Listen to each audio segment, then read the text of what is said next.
tiada terkira, Ken Endok kemudian menyepi ke daerah tersembunyi. Untuk sementara waktu, ia tidak ingin kembali ke Pangkur atau ke tempat-tempat lain yang dikenalnya. Serasa ia ingin menghilang ke dalam perut bumi. Namun keberuntungan masih kini menaunginya. Seorang dukun pijat perempuan mengulurkan tangan untuk membantunya. Ia tidak mempersoalkan membuncit perutnya yang berisi janin. Ia memberinya tempat tinggal, tidur, makan, dan kehangatan kasih sayang. Si dukun pijat itu kemudian juga bersedia mengangkat Ken Endok selaku anak perempuannya jika Ken Endok menghendaki.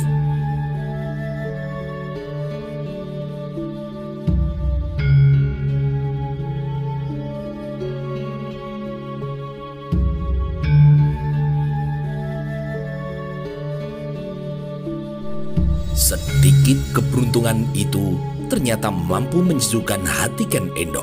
Sedikit mengobati remuk redam hatinya menjadi penambah tekad untuk mengubur segala kenangan buruknya pada Resi Girinata dan juga Gajah Para. Ia kini telah tegas menyebutkan pada orang-orang yang menanyakan kehamilannya bahwa bapak dari janin yang dikandungnya bukanlah yang suci Guru Resi, Gajah Para atau siapapun, melainkan Dewa Brahma. Mula-mula orang yang bertanya padanya menganggapnya telah kehilangan kewarasan atau putus asa karena penolakan dari Gajah Para yang tidak mengakui jabang bayi itu selaku anaknya. Namun setelah Gajah Para mati mengenaskan tidak lama kemudian, orang-orang kemudian ramai mulai percaya bahwa bayi yang dikandung oleh Ken Endok adalah benar-benar titisan anak Dewa Brahma. Luar biasa, masih berwujud janin saja. Tuahnya telah terbukti. Gajah Para mati di Campara, tanah kelahirannya sendiri, karena tuah sakti dari janin itu. Ya, kelak setelah lahir, tentu ia akan menjadi orang yang luar biasa sakti. Yang lain kini mulai meramal. Atau bisa jadi, ia akan menjadi raja di raja di Jawa Dipa ini. Segenap kawula dari seluruh penjuru Jawa akan mengaturkan sembah bakti kepadanya, menuruti segala titahnya, mencium tanah yang dilewatinya. Bukankah ia anak dewa? Ya, bayi yang dikandung oleh Ken Endok itu benar-benar adalah titisan dari Dewa Brahma. Beruntung sekali Ken Endok bisa langsung dibenih Dewa Agung yang suci itu. Tidak sembarangan perempuan mendapat anugerah besar seperti itu. Ken Endok mendengar bisik-bisik ramai itu. Sedikit hiburan memang didapatkannya, namun tidak mampu juga mengalahkan pedih perihnya perasaan yang sesungguhnya ia alami. Ketika telah tua usia kandungannya, Ken Endok mendadak disergap rasa rindu pada Pangkur, desa kelahirannya. Rindu yang membuat niatnya untuk pulang kampung itu kemudian membesar, tidak bisa dicegah maupun dibendungnya. Ken Endok ingin menghabiskan sisa hidupnya di utara Gunung Kawi itu hidup sendiri tanpa suami dan tanpa anak. Ia kini memang berniat membuang bayi yang ramai diramalkan orang akan mempunyai tuah yang luar biasa dan mungkin akan menjadi raja di tanah Jawa Dipa itu setelah ia melahirkannya. Membuang sisa-sisa Gajah Para yang masih tersisa dalam dirinya. Dimanapun yang ia ingini, ia tidak ingin kehadiran anaknya itu menjadi pengingat pada sosok pengecut itu. Meskipun dalam hatinya, ia tetap mengakui bahwa bapak dari bayinya itu adalah memang Gajah Para. Kematian Gajah Para kian menguatkan tekadnya untuk kemudian membuang bayi yang akan dilahirkannya itu. Kepada wanita tua dukun pijat yang telah begitu baik menampungnya, Ken Endok kemudian pamit untuk pulang ke kampung halamannya. Diucapkannya beribu-ribu terima kasih atas budi baik dari dukun pijat itu dan sengaja dipilihnya waktu selepas senja untuk kemudian ia berangkat. Dengan sengaja pula dipilihnya jalan-jalan yang sepi agar kepulangannya itu tidak menarik perhatian orang. Melewati kuburan anak-anak, Ken Endok kini merasakan mulas yang tiada terkira pada perutnya. Tanpa pikir panjang lagi, ia kemudian memasuki kuburan itu, mencari tempat yang bisa dijadikannya untuk tempat berbaring. didapatkannya tempat itu hampir di tengah-tengah wilayah pekuburan. Entahkan rasa sakit kini terus menderanya, membuatnya segera melonggarkan ikatan kainnya. Ken Endok sepertinya tahu bahwa sebentar lagi bayinya akan menjadi penghuni di Marcapada. Naluri keibuannya membimbingnya untuk mempersiapkan persalinannya sendiri. Hanya berkawan dengan gelap dan kesepian, dikerahkannya semua tenaganya dengan iringan doa kepada Dewata Agung agar ia selamat dan juga bayinya selamat dalam peristiwa itu. Maka kemudian lahirlah seorang bayi laki-laki utuh, sempurna, tiada bercacat padanya. Tangis kencangnya kini mencapik-capik keheningan malam, mengalahkan desau angin malam, mengagetkan serangga-serangga malam yang tengah riuh rendah bernyanyi riang. Ken Endok kini tergeletak tidak berdaya di samping bayinya itu. Nafasnya tersengal-sengal, tenaganya serasa habis terkuras. Keringat sebesar biji-biji jagung kini memenuhi wajah dan seluruh tubuhnya. Ia menangis, bersyukur karena mampu melewati kejadian yang dahsyat itu, dan bahagia kini terbit pula di hatinya mendapati dirinya telah menjadi seorang ibu. Ken Endok kemudian membersihkan bayinya dari darah dan kotoran. Berniat pula ia memberikan air susunya agar bayinya itu terdiam, dan kemudian diangkatnya bayi itu. Jagat Pramudita, Ken Endok kini terhenyak saat melihat sinar terang memancar dari mulut bayinya itu. Duhai Dewata Agung, pertanda apakah itu? Ken Endok tidak mengerti, kemudian ia terus saja menyusuinya. Memancar kini deras air susunya hingga bayinya itu puas meminumnya. Dielus-elusnya kepala anak lelaki mungilnya itu. Ia menangis lagi. Selintas terbayang kejadian di Pura Agung, penyebab utama kelahiran dari anak lelakinya itu. Terbayang pula wajah dan sosok Gajah Para, namun dengan cepat dihapusnya bayangan pengecut bertampang alim itu. Silih berganti, bayangan-bayangan itu menari di benaknya, membuat tangisnya kini menjadi semakin keras. Bayinya kini telah puas menyusu, amat kuat menyusu, hingga isi 2 payudara Ken Endok habis tersedotnya. Ada kelegaan yang seketika muncul karena ternyata ia bisa berlaku layaknya seorang ibu. Namun ia tidak ingin berlama-lama dengan perasaan lega itu. Bagaimanapun, betapa sayangnya pun ia dengan anak bayi itu. Niatnya untuk membuang bayi itu tidak bisa ditawar-tawar lagi. Ia tetap akan membuangnya. Ketika bayi itu telah nampak tertidur pula setelah menyusu, perlahan-lahan Ken Endok merebahkannya. Perlahan-lahan pula ia kemudian bangkit, bergerak dengan pelan agar bayinya itu tidak berbangun dan kaget. Tidak dipedulikannya rasa sakit yang masih kuat ia rasa. Ken Endok dengan langkah yang tertatih-tatih kini meninggalkan bayinya di tengah-tengah pekuburan anak-anak itu. Tangis Ken Endok kemudian pecah ketika ia sadar telah meninggalkan bayinya sendirian. Waktu kini kembali pada beberapa saat sebelum Ken Endok melahirkan. Ketika Ken Endok berniat hendak pulang ke Pangkur membawa kandungan tuanya, ketika itu pula seorang pencuri berangkat hendak menjalankan aksinya. Sama halnya dengan Ken Endok, pencuri itu juga berusaha melewati jalan-jalan sepi seraya memikirkan rumah siapa yang malam ini hendak disatroninya.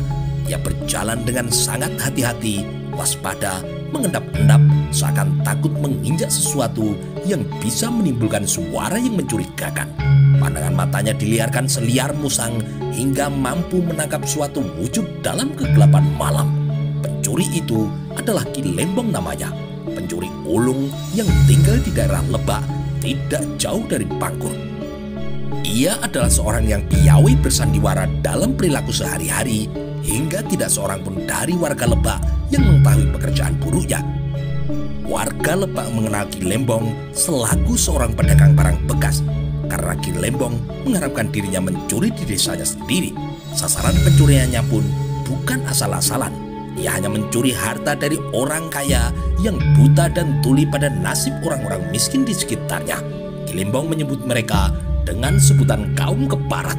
Menurutnya, kaum keparat itu yang pantas diambil hartanya, biar mereka bangkrut jatuh miskin dan terbuka mata serta telinganya setelah merasakan pedih perihnya menjadi orang yang sengsara. Hanya kaum keparat itu yang bergembira setelah memeras tenaga orang-orang miskin agar pundi-pundi kekayaannya semakin berlipat ganda. Ki Lembong merasa harus menghentikan perbuatan dari kaum keparat itu, mencuri hartanya sebanyak-banyaknya untuk kemudian diberikannya pada orang-orang yang membutuhkan. Sebagian kecil dari hasil pencuriannya berulah untuk makan diri dan istrinya. Istrinya sendiri sampai saat ini belum dikaruniai seorang putra. Warga Lebak, terutama mereka yang papa dan juga yang menderita, mengenal Ki Lembong selaku sosok yang dermawan dan baik hati, orang yang ramah, menyenangkan, dan juga sangat riang. Mereka sukacita menerima bantuan dan uluran tangan Ki Lembong tanpa menyadari dan mengerti dari mana sesungguhnya bantuan itu berasal.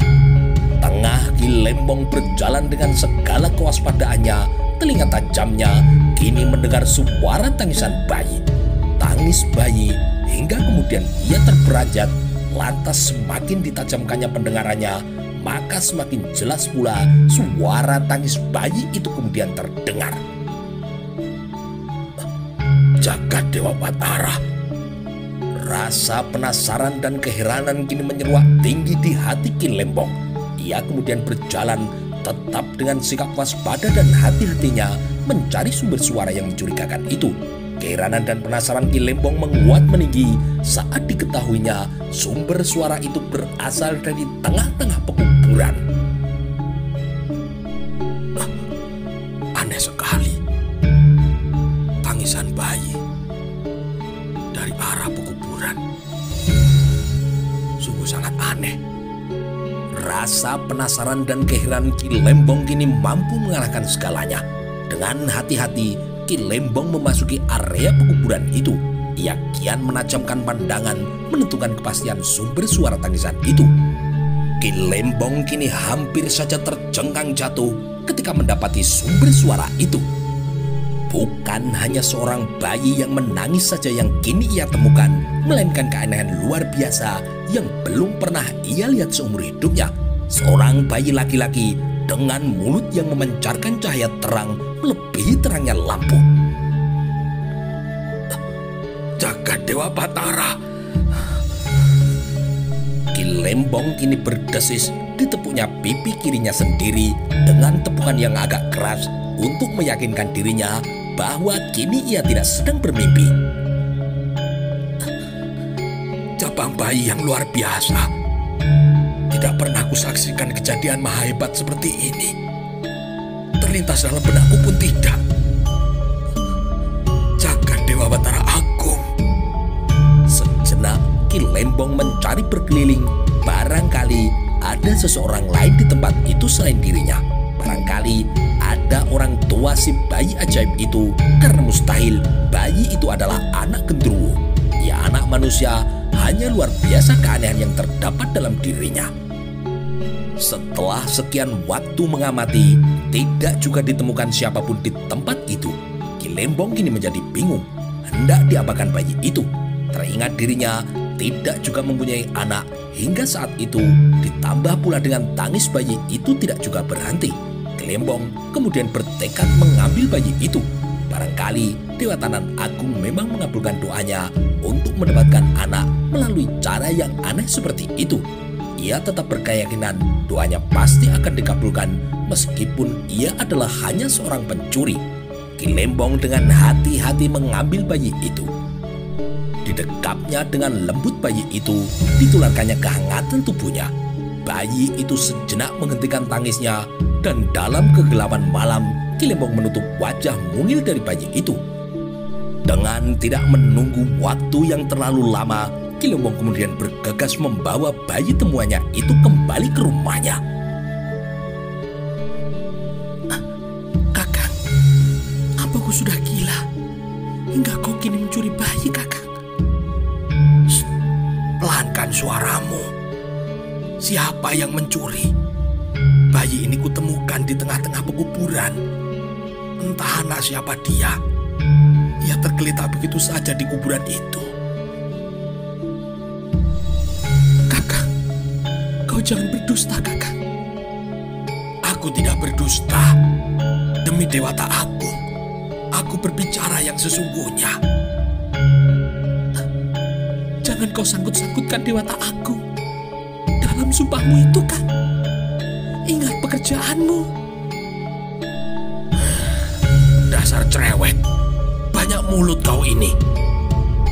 Memangnya hanya para Brahmana saja yang boleh menyebut dan bersumpah demi Dewata Agung?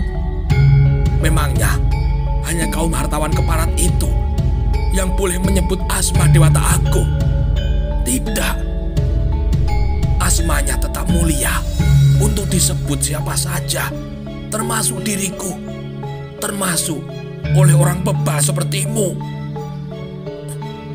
Maaf, Kakang. Maaf. Jangan Kakang keburu marah. Aku hanya heran saja, Kakang.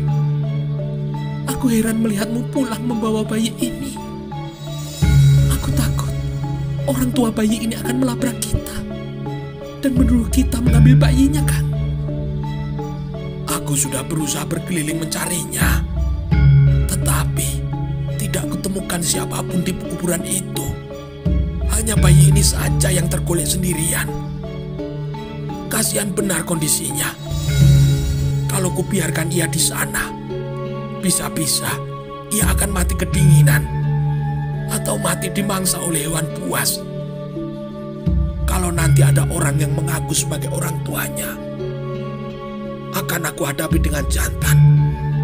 Orang tua macam apa mereka hingga tega meninggalkan bayinya sendirian di tengah kuburan? Aku rasa kaum keparat itu saja masih lebih baik kelakuannya bila dibandingkan dengan orang tua bayi ini. Tapi Kang, apa yang harus kita jawab jika warga Lebak ini bertanya pada kita? Bodoh, kau ini terlalu bebal, Nyai. Jawab saja sesuai ceritaku, karena itulah cerita yang sebenarnya. Tidak perlu kita berbohong. Baik, Kang. Baik. Kakang, Apalagi? barangkali ini adalah jawaban dari Dewata Agung yang diberikan kepada kita setelah begitu lama kita memohonnya, Kang. Lah, begitulah cara pemikiran yang lebih baik, Nyai. Begitulah seharusnya cara berpikirmu itu.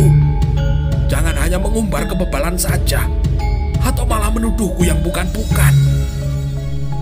Tangis mendadak dari sang bayi itu kini menghentikan perbincangan antara suami istri itu. Kakang, lihatlah cahaya terang yang keluar dari mulut bayi ini. Jagat Dewa Batara. Mata Nyi Lembong seketika kini membelalak. Ya, aku juga tahu. Aku telah melihatnya tadi. Kukira ia bukan anak biasa. Ia adalah anak yang istimewa. Ia adalah karunia dari Dewata Agung untuk kita. Maka kita berkewajiban untuk merawat dan mengasuhnya sebesar kemampuan yang bisa kita lakukan. Dia adalah anak istimewa kita. Iya, Kakang.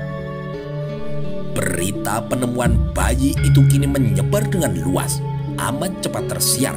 Tidak hanya sudut-sudut dusun Lebak, menyebar pula ke dusun-dusun desa tetangga. Berduyun-duyunlah kini orang mendatangi Ki Lembong dan istrinya untuk membuktikan kebenaran berita itu. Pulang mereka dari rumah Ki Lembong dengan pikiran dan perasaan takjub setelah melihat sosok bayi istimewa temuan dari Ki Lembong itu. Benar-benar istimewa, tidak ada duanya. Dari mulutnya keluar sebuah cahaya. Jelas tadi kulihat terang cahayanya melebihi cahaya rembulan. Benar, sepertinya ia bukan anak manusia biasa. Bisa jadi sesungguhnya ia adalah anak Dewata Agung yang sengaja dikaruniakan Dewata kepada Ki Lembong dan istrinya. Benar, aku setuju dengan pendapatmu. Ki Lembong dan istrinya memang pantas mendapatkan karunia itu. balasan bagi kebaikan mereka yang gemar menolong sesama yang membutuhkan. Siapa nama anak tadi? Temon. Ki Lembong menamakannya Temon karena itu adalah anak temuan. Beruntungnya Ki Lembong. Tidak akan kutolak pula jika aku juga menemukan anak yang seistimewa itu. Berita perihal Temon kini terus menyebar, tambah gencar, makin mengundang penasaran banyak orang. Ki Lembong dan istrinya kini menjadi sibuk luar biasa menerima tamu. Tamu kini silih datang berganti, tidak saja dari desa-desa tetangga, namun juga dari desa-desa yang jauh. Berita itu pun kemudian sempat didengar pula oleh Ken Endok di Dusun Pangkur. Seorang sahabat Ki Lembong juga menceritakannya pada Ken Endok. Pada suatu waktu, Ken Endok kemudian memberanikan diri untuk datang menemui Ki Lembong. Jadi, apakah benar ini adalah anakmu, Nyai? Benar, Kakang. Ini adalah anakku yang kutinggalkan di pekuburan malam itu. Mengapa Nyai tinggalkan anak Nyai di pekuburan itu? Ceritanya panjang, Kakang. Di hadapan Ki Lembong dan istrinya, Ken Endok menceritakan seluruh kejadian yang dialaminya yang berhubungan dengan anaknya itu. Tentang Gajah Para, tentang ucapannya yang menyebut anaknya adalah titisan Dewa Brahma, tentang persalinannya, utuh lengkap diceritakannya semua. Tidak ada yang tersisa dan ditanggapi sungguh-sungguh oleh Ki Lembong. Aku percayakan anakku ini kepadamu, Kakang. Rawat ia baik-baik. Anggap ia sebagai anakmu sendiri, Kakang. Asuhlah dengan baik, hingga kelak ia merasa mempunyai seorang bopo dan dua orang ibu. Baik, Nyai. Aku akan berusaha memberikan yang terbaik baginya. Aku kira benar, ia memang adalah anak dari Dewa Brahma yang dititiskan melalui dirimu, Nyai. Anak ini begitu istimewa. Tidak ada yang menyamainya. Aku rasa kelak ia akan menjadi orang besar. Cahaya yang keluar dari mulutnya adalah pertanda awal kebesarannya nanti.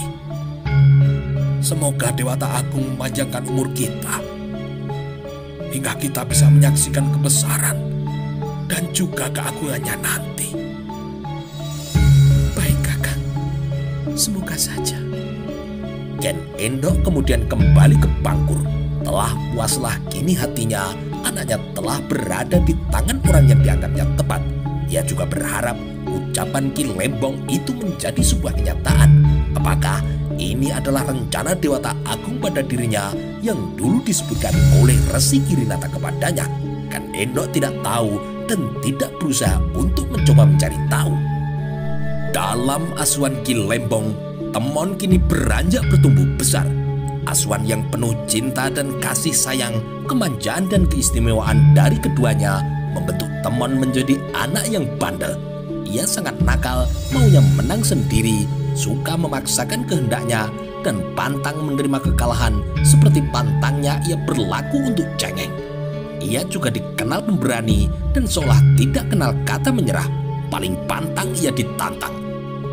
Makin ia dilarang, maka makin pula kuat ia ingin melakukannya. Ia adalah benar-benar pendobrak sejati, hingga julukan dewasanya kelak adalah Ken Arok, yang juga adalah gambaran yang benar dan sesungguhnya sesuai perilaku dirinya. Temon kerap bergelut dan berkelahi, tidak hanya melawan anak-anak sebayanya, namun juga anak yang lebih besar badannya atau lebih tua umurnya.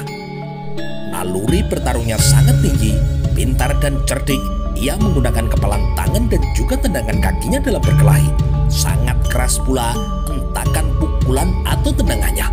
Sejak masih berusia dini itu, Temon paling benci melihat penindasan manusia atas manusia yang lain. Temon juga telah menunjukkan kelebihan dan kepintarannya. Kecerdasan dan kecerdikannya jauh di atas rata-rata anak seusianya. Daya ingatnya sangat tajam. Jika ia diberitahu perihal sesuatu, maka sesuatu itu seolah cepat menempel dan sulit untuk terlepas dari ingatannya. Ia gampang mengerti pada sesuatu, seakan sesuatu itu mendatanginya untuk dimengerti. Warga Lebak kagum bercampur gemas ketika melihat kelakuan Temon kecil. Tampaknya titisan Dewa Brahma memang dipersiapkan Dewata Agung untuk menjadi seorang pemimpin. Seorang warga kini berujar pada kawannya. Sejak kecil, Temon telah menunjukkan mutu kepemimpinannya. Entah jadi apa kelak ia setelah dewasa. Mungkin ia akan menggantikan Yang Mulia Tunggul Ametung menjadi Agowo. Atau bisa jadi malah menjadi raja, menggantikan Paduka Yang Mulia Sri Kertajaya. Menjadi Agowo, raja. Terlalu muluk-muluk engkau ini berkhayal. Terlalu jauh engkau meramalkan anak angkat dari Kilembong itu. Kawannya kini menukas, nampak tidak senang dengan omongan dari temannya itu. Mencibir kemudian bibirnya. Jabatan Agowo adalah sebuah jabatan yang tinggi. Tidak sembarangan orang bisa menjabatnya. Apalagi raja. Kau pikir anak angkat Kilembong itu apa hingga kau bisa meramalkan ia yang bisa menggantikan Yang Mulia Sri Kertajaya? Menjadi buyut pun belum tentu ia bisa. Jangan menyepelekan dia. Temon itu adalah titisan dari Dewa Brahma. Dari dalam mulutnya keluar cahaya aneh, seperti pertanda kalau kelak ucapannya itu akan didengar dan juga dipatuhi oleh orang banyak. Daya ingatnya juga luar biasa.